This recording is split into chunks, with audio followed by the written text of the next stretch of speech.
I'm Linda and welcome to today's Coffee Talk.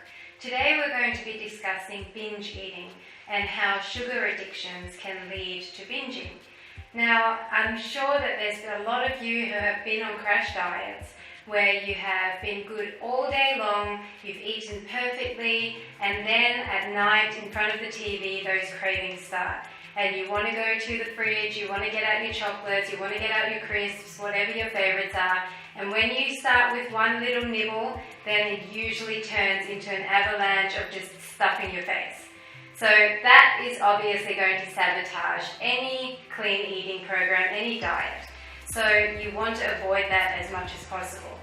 But as we know, sugar can be very addictive. It can almost be like a drug. Your body craves it. The more you eat it, the more used to your body gets, and the more it wants it. So we have to do something to get that addiction out of our system. Now, many people try things like portion control diets, where they just have a small amount of a sugary treat at night. And if you are self-disciplined enough to do that, eating by the 80-20 rule, so 80% you should eat what is on your diet plan and 20% treat foods, or 80% of your calories come from clean eating and 20% come from treat foods, then that's great. If you are able to do that, fantastic, and just keep going. But if you're one of those people that doesn't have a lot of discipline, and you find that if you do allow yourself that tiny little bit of treat at night, or whenever it is during the day, that's your trigger moment, and then it will sabotage you and you'll end up binging, then maybe you need to steer clear of that. So everyone is different. There's not a one-size-fits-all when it comes to eating well and losing weight, but there are a few things that you can do. So let's just say you do have a sugar addiction. And studies have shown that sugar is actually more addictive than even cocaine. Recently I saw a documentary where some rats were given cocaine and they were made to be addicted to the cocaine, and then they were offered sugar syrup or cocaine. And they 90% of the time went for the sugar syrup, which is crazy. You would think there's no way that they would switch because they were already addicted to the cocaine. But lo and behold, they did go for the sugar. So it shows you how addictive it really is. Many people try to cut down on sugar. And for some, once again, that may work. But for most people, because your body is set up in such a way that if you have a little bit, it really triggers all of these hormones that makes your body want more, it might not actually work just to reduce it.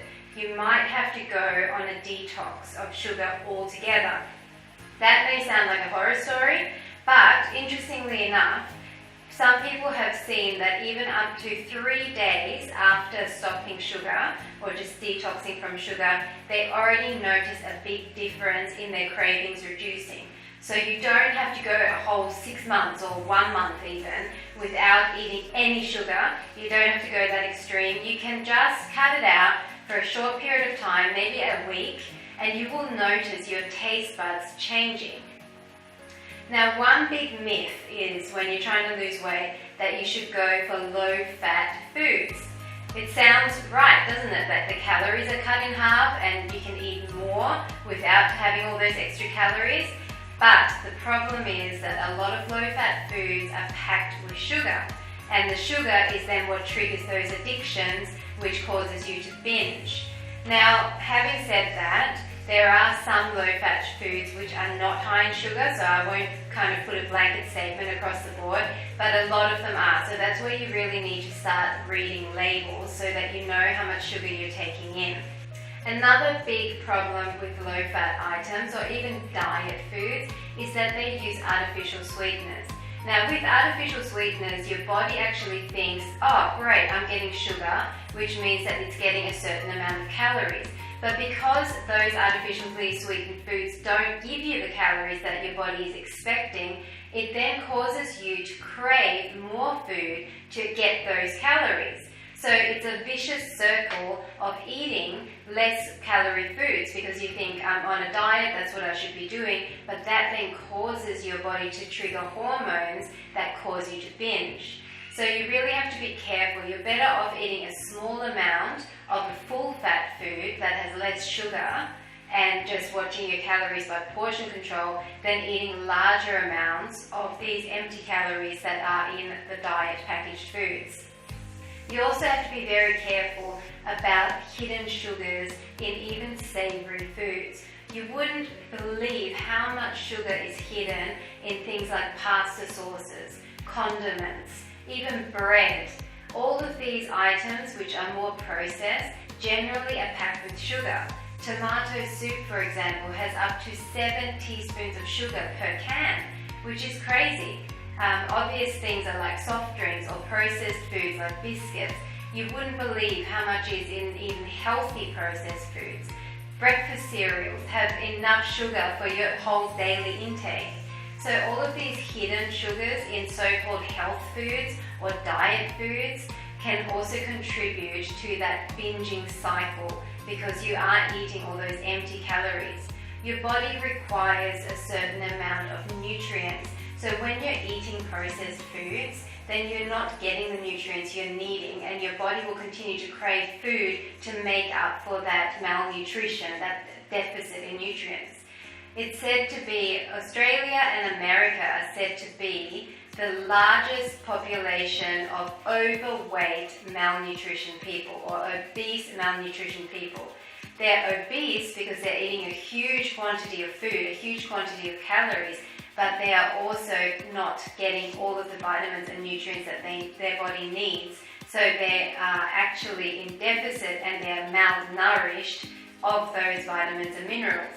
So if you're not ready to cut out sugar altogether, you can try to moderate and to put some things into place which will stop you from binging.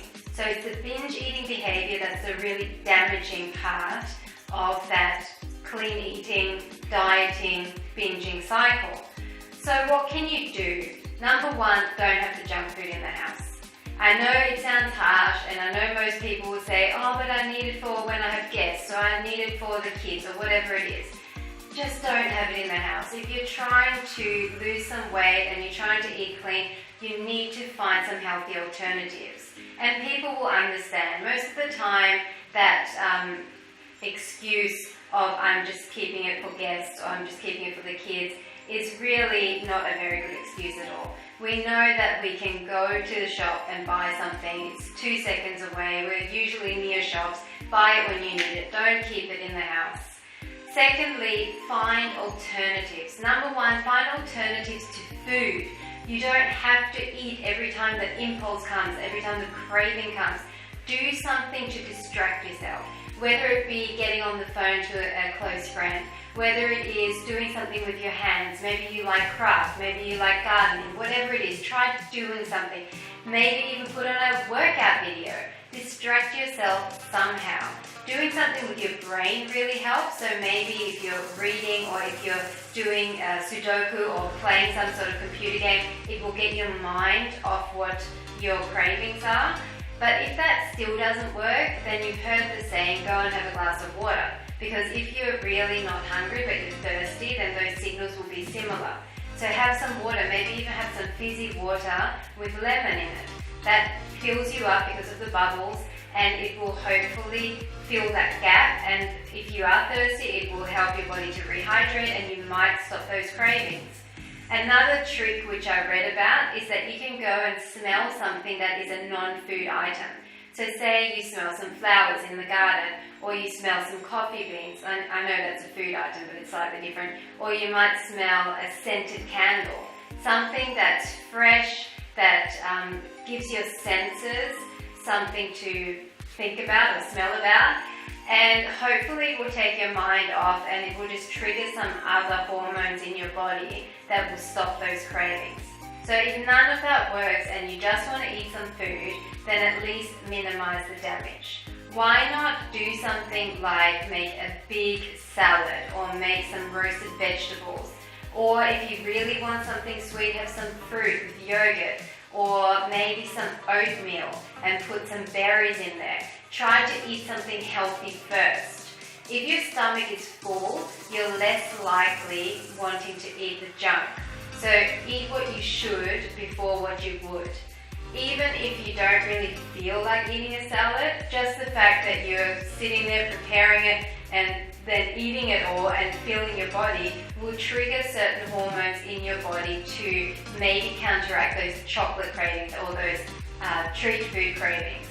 You need to do something like that in order to stop you from reaching for the chocolate first.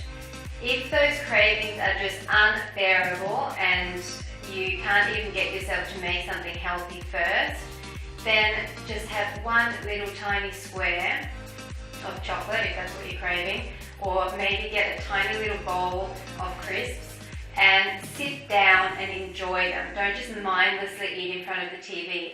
If you're going to have your chocolate, why not make a hot drink alongside and just nibble at your chocolate, have your drink, really enjoy the experience, think about what you're eating, think about how your taste buds feel, and try to enjoy it as much as possible. If you prolong it, it's more likely that your cravings will then subside. So don't just wolf it down. Same thing with the crisps. You might want to get some soda water with lime. You might want to, sit there and really enjoy, have a magazine that you're reading or something like that. Make it an enjoyable experience so that your body is then satisfied and hopefully will not be wanting to go back to the bag, getting a second lot of crisps or back to the chocolate bar and eating the rest of it. So there are a few things you can do to minimize the damage. The worst thing you can do is after you binge, say to yourself, well, I've stuffed it up now anyway and I'm going to just eat whatever's inside and start again tomorrow.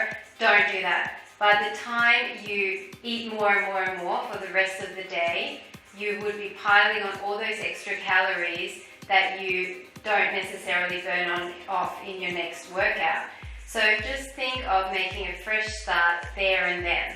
Say to yourself, okay, I have stuffed up, I have eaten too much, I shouldn't have eaten that, but I can start right now. I don't have to start tomorrow morning, I don't have to start on Monday, I don't have to start at the beginning of the month. Just make a pact with yourself not to go on with that binge for the whole day. A cheat meal should not be a cheat day. You will just undo all of the hard work. Even if you think about calculating the calories of what you just ate, if you wanted to do that, and doing a workout which will burn roughly the same amount of calories. There's so many online calculators now where you can input all of your food, like MyFitnessPal, work out how many calories you actually ate, and then work out how much walking, swimming, Barlates, any type of exercise that you're able to do given the time of day, and try and counteract it. That might be another way of doing it. So, there's a few tricks for you. There's a few things that you can do. But just don't get really down on yourself, because the worst thing you can do is think negatively. The more negatively you think about yourself, your body, your achievements or lack of achievements, the more your body will respond. And if you start thinking negative, then you're just more likely to fall into the trap of overeating again and again. Now, the other thing that triggers binge eating, which I forgot to mention, is if you're eating too few calories in your regular meals and you're trying to cut back too drastically. With my last coffee talk, I talked about not being too extreme. So if you're really extreme in your dieting, then you're more likely to binge. And that's a given whether you're addicted to sugar or not. Your body will feel deprived, you will feel tired, you will feel lethargic, and it is more than likely that your body will want some sugar fix in order to get the calories that it's missing.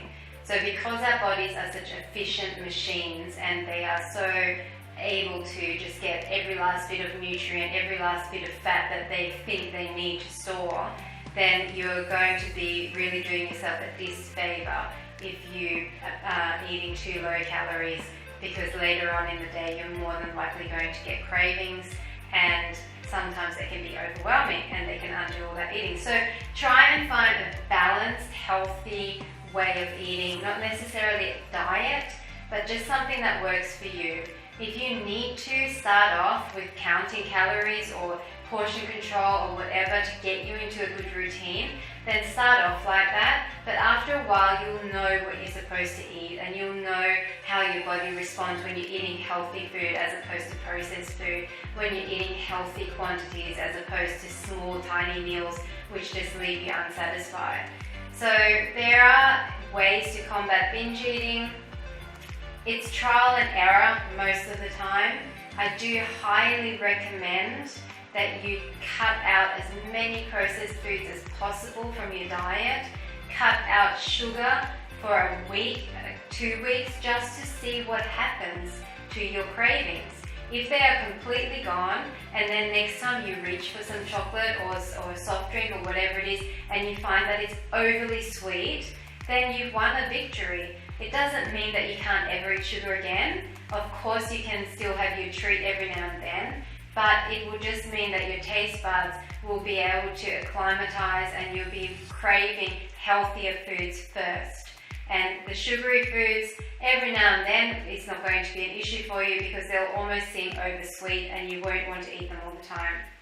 So I hope that was helpful. Because everyone is so unique, I can't give a one-size-fits-all response with this. It is something that you need to kind of figure out yourself. If you do feel like you need to go on a sugar detox, there are many great blogs, many great websites that will help you with that. They'll even show you some diet plans you can follow to clean eat for a week and cut out all the processed foods. So there's a lot of help available. I hope that this was helpful for you, and I hope that you are able to come to a really happy place with your lifestyle of diet and exercise, and that you're able to overcome any binge eating behaviors, any sugar addictions, so that you can just be really happy and positive and healthy on the inside and on the outside. I look forward to talking to you again soon. Thanks for listening.